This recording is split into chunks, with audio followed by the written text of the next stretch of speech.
வணக்கம் நண்பர்களே. இன்றைக்கி நம்ம இந்த வீடியோவில் இயக்குனர் ரிஷப் ஷெட்டி, இயக்குனர் மற்றும் நடிகர், அவர் இயக்கத்தில் வெளிவந்திருக்க காந்தாரா சாப்டர் 1 அந்த படத்தோட ரிவ்யூ தான் பார்க்க போகிறோம். இதில் பார்த்திங்கன்னா ரிஷப் ஷெட்டி இயக்கி நடிச்சிருக்கிறாரு. ருக்மிணியஸ் ஜெயராம், அப்புறம் குல்ஷன் அப்படின்னு சொல்லிட்டு இன்னும் மற்றும் பலர் நடிச்சிருக்காங்க. இந்த படம் காந்தாரா அப்படிங்கிற நம்ம முதல்ல பார்த்தோம் இல்லையா, அந்த படத்தில் பார்த்திங்கன்னா செகண்ட் ஹாஃப்லேருந்து படம் அந்த டுவர்ட்ஸ் த கிளைமேக்ஸ், அந்த கிளைமேக்ஸ் போர்ஷன் தான் நமக்கு ஒரு வேறு மாதிரியான ஒரு கூஸ்பம்ஸ் மூமெண்ட்டை கொடுத்த படம் காந்தாரா. அதிலிருந்து இந்த படம் சாப்டர் 1 அப்படிங்கிறது கொடுத்துருக்காங்க. இந்த படத்தோட கிளைமேக்ஸில் சாப்டர் 2க்கான லீடும் கொடுத்துருக்காங்க. அதை நம்ம முன்னாடியே சொல்கிறோம். பட் இது ஒரு ரிவீல் கிடையாது இல்லையா. அடுத்த பாகம் வருது அப்படிங்கிறது, நமக்கு பிடிச்ச மாதிரியான படங்கள் அடுத்த பாகங்கள் வருது அப்படிங்கும்போது அது நமக்கு ஒரு ஹாப்பியான விஷயந்தான். இந்த படத்தோட கதை அப்படின்னு நம்ம எடுத்துட்டோன்னா, பாங்க்ரா அப்படிங்கிற ஒரு தேசத்தை ஒரு மன்னன் ஆண்டுட்டுருக்குறாங்க. அங்கே ஈஸ்வர பூந்தோட்டம் அப்படிங்கிறது காந்தாரா பகுதி. அங்கே ஒரு ஏதோ ஒரு அதிசய சக்தி இருக்குது. அங்கே இருக்கிற அந்த அதாவது பணப்பொருட்கள் அப்படின்னு சொல்லுவாங்க, மிளகு, ஏலக்காய் இந்த மாதிரிலாம் இருக்குது இல்லைங்களா, அதெல்லாமே அங்கே மிகுதியாக கிடச்சிட்ருக்கும். அதை கைப்பற்றணும் அப்படின்னு சொல்லிட்டு அந்த மன்னர் ஆசைப்பட்டு அங்கே போகிறாங்க. அங்கே இருக்கிற தெய்வ சக்திகள் அதை எதிர்த்து அவங்கள அங்கே நெருங்க விடாமல் பார்த்துக்குது.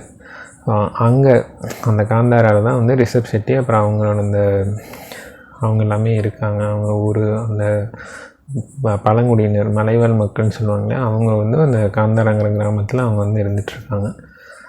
இந்த படத்தில் அவங்க என்ன பண்ணுறாங்கன்னா, அந்த ஆங்கிலேயர் காலம், போர்ச்சுகீசியர் காலம் இருக்கு இல்லையா, அப்போ என்ன பணப்பயிர்கள்னு சொல்லிட்டு இந்த ஏலக்காய், குறுமிளகு இதெல்லாமே கருப்பு தங்கம் அப்படிங்கிறது அந்த காலத்தில் வேல்யூ இருந்தது. அதெல்லாமே இந்த பாங்க்ரா அப்படிங்கிற அவங்களோட துறைமுகத்தில் விற்பனை செஞ்சு அது மூலமாக கிடைக்கிற பணத்தை வச்சு அவங்க ஊரை கொஞ்சம் முன்னேற்றலாம் அப்படின்னு சொல்லிட்டு ரிஷப் ஷெட்டி முயற்சி பண்ணுறாரு. அதுக்கிடையில் இந்த ஜெயராம் அவங்களோட பையனுக்கு முடிசூட்டி வைக்கிறாங்க. ருக்மிணியஸ் இளவரசியாக பண்ணியிருக்காங்க. அந்த மாதிரி முடிசூட்டி வைக்கும்போது அந்த ஜெயராமோட பையன், புதுசாக பதவி இருக்கிற அரசன் காந்தாராவை எப்படியாவது கைப்பற்றணும் அப்படின்னா அவங்க தாத்தாவோட ஆசையை நிறைவேற்றணும் அப்படிங்கிறதுக்காக பல்வேறு முயற்சிகள் எடுக்கிறாங்க. அதுக்கப்புறம் என்ன நடக்குது அப்படிங்கிறது தான். அப் டு இன்டர்வல் வரைக்குமே காமெடி, அந்த கதை நகர்வு அப்படிங்கிறது அப்படியே நார்மலாக போயிட்டுருக்கும். இன்டர்வலுக்கு அப்புறமே பார்த்திங்கன்னா ஒரு கிளைமேக்ஸ் ஃபைட் இருக்கும். அது அந்த மாதிரி தான் கொண்டு வந்திருப்பாங்க. ஓகே, இதுக்கு மேலே என்ன இருக்கும் அப்படிங்கிறது தான் நம்ம எதிர்பார்க்காம நம்ம உட்காந்துட்டு இருக்கும்போது பார்த்திங்கன்னா, அதுக்கப்புறம் படம் ஃபுல் ஸ்பீடு எடுக்குது. அந்த இன்டர்வலுக்கு முன்னாடி சில கதாபாத்திரங்கள் அப்படியே அதை வச்சு தான் அப்படியே காமெடியாக அது இதுன்னு நடந்து போயிட்டுருக்கும். அந்த இன்டர்வலுக்கு அப்புறம் அந்த முக்கிய கதாபாத்திரங்கள்லாம் எப்படிப்பட்ட ஒரு உருவெடுக்கிறாங்க, அவங்களோட சீக்வன்ஸ் எல்லாமே அவ்வளோ ஒரு பிரம்மாண்டம்னா சொல்லக்கூடாதுங்க, ரொம்பவுமே சூப்பராக எடுத்துருக்காங்க. கூஸ்பம்ஸ் மூமெண்ட்ஸ் வர மாதிரி எல்லா கேரக்டருமே சரி, ஜெயராம் ஆகட்டும், ருக்மிணியஸ் ஆகட்டும், ரிஷப் ஷெட்டியெல்லாம் உண்மையாலுமே நமக்கு அப்படியே ஒரு மாதிரி இப்போ சிலிருக்குன்னு சொல்லுவாங்க இல்லையா, அந்த மாதிரியான ஒரு பெர்ஃபார்மன்ஸுங்க. உண்மையாலுமே ஒரு ஹேண்ட்ஸ் ஆஃப் அவருக்கு ரிஷப் ஷெட்டி.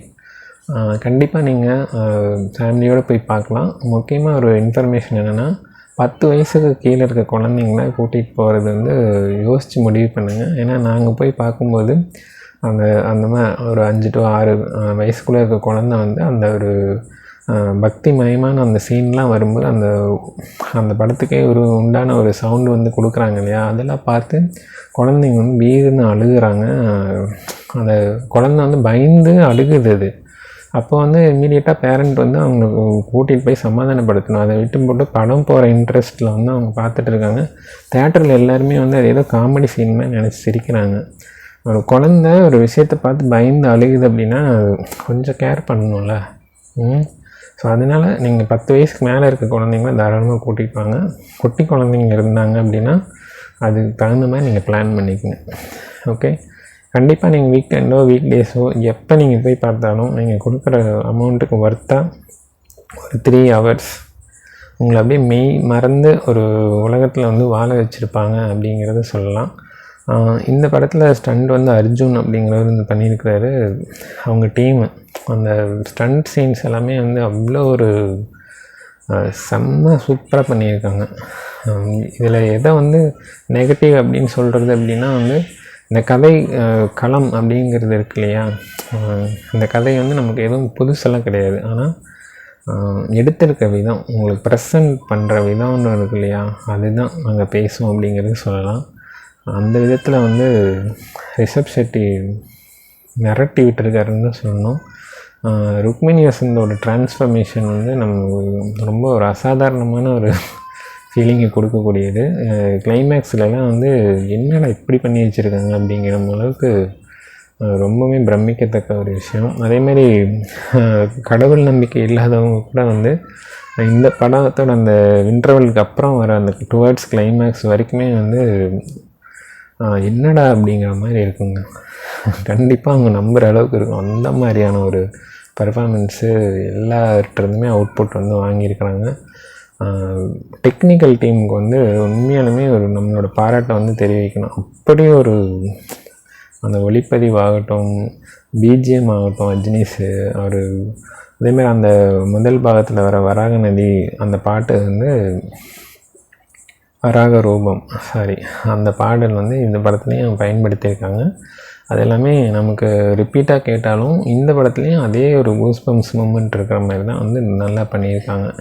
அந்த கதை நடக்கிற இடம் பாங்க்ரா அப்படிங்கிற பகுதி, அந்த துறைமுகத்தை காட்டின விதம், அதேமாதிரி விஎஃப்எக்ஸு அதெல்லாமே வந்து ரொம்ப உண்மைக்கு நெருக்கமாகவே வந்து விஎஃப்எக்ஸ்லாம் நல்லாவே வந்து பண்ணியிருக்காங்க. எதுவுமே வந்து ரொம்ப ஓவர் டோஸாக போகாமல், இல்லை ஒரு குறை சொல்கிற மாதிரி அந்த மாதிரிலாம் எதுவுமே இல்லாமல் பர்ஃபெக்டாக எல்லாமே வந்து கோஆர்டினேட் பண்ணி ஒரு அருமையான படைப்பை வந்து டெலிவர் பண்ணியிருக்காங்க.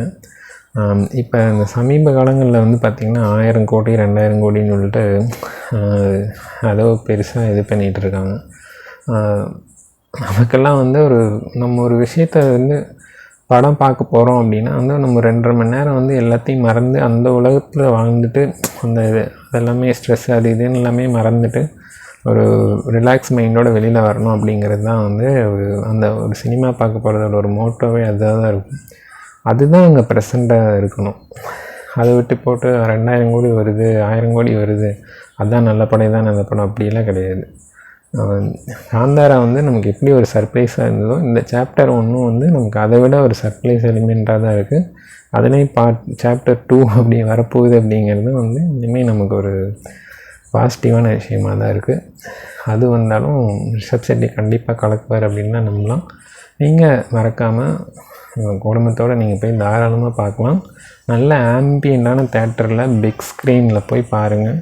சூப்பரான ஒரு எக்ஸ்பீரியன்ஸ் வந்து கண்டிப்பாக உங்களுக்கு வெயிட் பண்ணிகிட்ருக்கு அப்படிங்கிற டவுட்டே இல்லை. திரும்பவும் ஞாபகப்படுத்துகிறோம், 10 வயசுக்கு இருக்கிற குழந்தைங்கள நீங்கள் கூட்டிகிட்டு போகிறத ரொம்ப கேர்ஃபுல்லாக இருந்துக்குங்க. சரியா? குழந்தை பயந்துட்டு அழுதுச்சுன்னா தயவு செஞ்சு அதை கேர் பண்ணுங்கள். முடிஞ்ச அளவுக்கு கூப்பிட்டு போகாமல் இருக்கிறது நல்லது 10 வயசுக்கு கீழே இருக்க குழந்தைங்கள. ஓகே, மீண்டும் இதே மாதிரி ஒரு அருமையான திரைமனசில் சந்திக்கலாம். தேங்க்யூ.